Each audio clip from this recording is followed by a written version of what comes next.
Well, Klay Thompson is officially a Dallas Maverick. He just signed a 3-year deal worth $50 million for the Dallas Mavericks. And my first reaction is congratulations, Klay Thompson. You have a new beginning in Dallas, and hey, that's great. That's great for you. But that's great also for the Dallas Mavericks. They didn't have to give a lot for Klay Thompson, which is a lot. They still have like what $16.66 million left in cap space. So I don't know. They can probably still sign more people, but that's just crazy. Like I just looked at this Dallas Mavericks starting lineup: Luka Doncic, Kyrie Irving, Klay Thompson, PJ Washington, Derek Lively, or you could put Gafford. Um, that's like starting. That's a really good starting lineup. They could easily win the West this year with this team, but we gotta see. Anyways, what's good, YouTube? Welcome back to another video, and today let's talk about Klay Thompson. This is breaking news. Obviously, Klay Thompson is again indeed a Dallas Maverick. He just signed a 3-year deal, like I said, for $50 million, and I I'm a little heartbroken because obviously I'm a Golden State Warriors fan. Klay Thompson is one of my favorite players. Seeing him in another uniform next year is going to be a little weird for me, but at the end of the day, if this was a move that Klay Thompson wanted and the Warriors thought this was the right move to get rid of him, I guess we got to go with it. But I just don't understand why the Warriors couldn't pay Klay Thompson 3 years, $50 million. I don't know. It just doesn't make sense to me because I feel like if that's all he asked for, I don't know why the Warriors didn't pay him this. Now maybe Klay Thompson didn't want to be a Warrior and like he probably accepted less to join Luka Doncic and the Kyrie Irving and to have a fresh start. That might be a good reason, but nonetheless, Klay Thompson is a Dallas Maverick, and I want to just talk about how Klay fits in the Mavericks and why I think they're really, really going to be scary next year. Like, I thought Paul George to the 76ers was like scary hours in the East.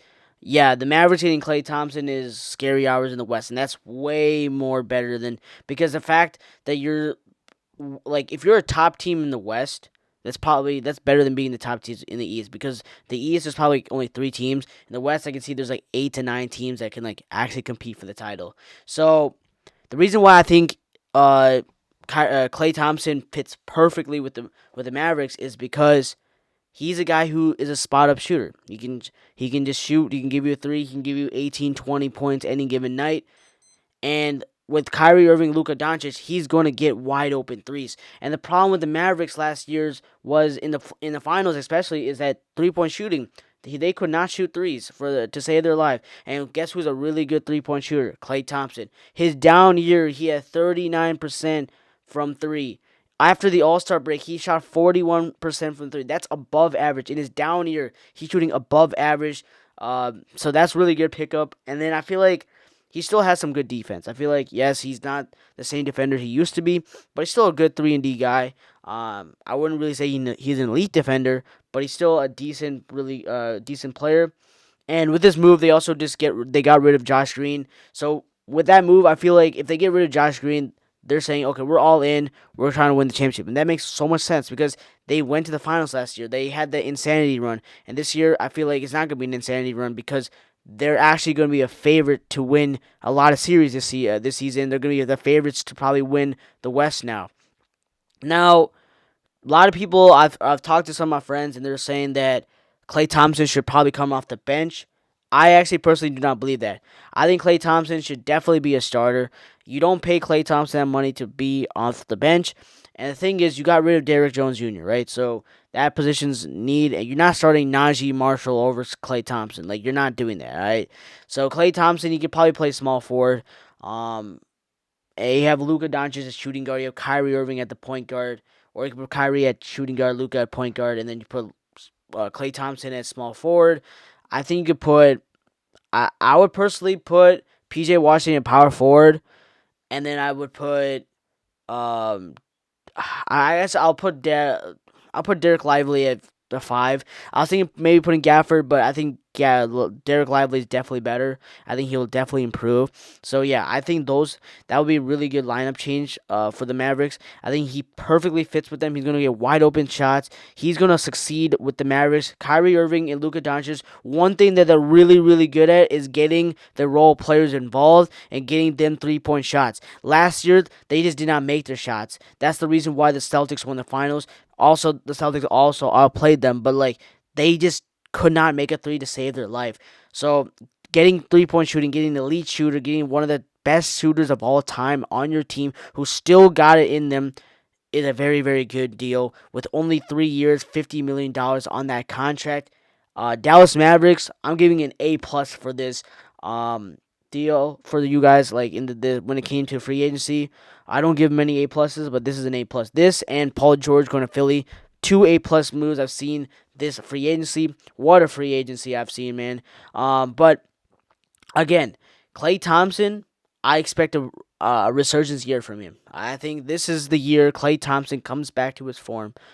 He plays really well with with not the Warriors, with the Mavericks. And look, when he comes to Chase Center, I'm just telling y'all right now, he's getting the biggest standing ovation ever. He is getting a tribute video. If you like, because they gave Jordan Poole a tribute video. This guy's getting a tribute video, like a movie. Like, there's gonna be a statue of Klay Thompson outside of Chase Center. So he's still one of the greatest, one of the greatest Warriors of all time.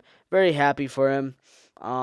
He's hit clutch shot after clutch shot after clutch shot for us. Game 6, Klay was born against that OKC game.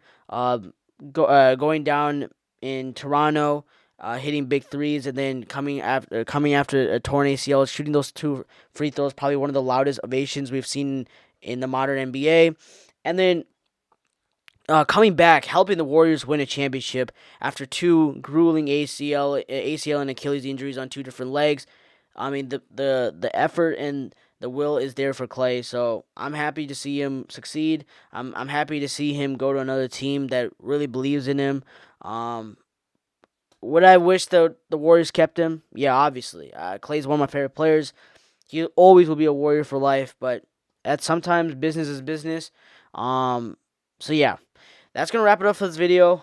Please like, please subscribe. If you guys want more free agency news, this is the channel to be on. I will, whenever a move is going to be updated by Woj or Shams, whenever we get an alert for free agency, this is the channel. I will be posting right immediately after that move has been done, no matter what I'm doing. I literally made a video yesterday at 3 in the morning for the Paul George video. So you guys please like, subscribe, put on post notifications. Without further ado, that's going to wrap it up for this video. Peace.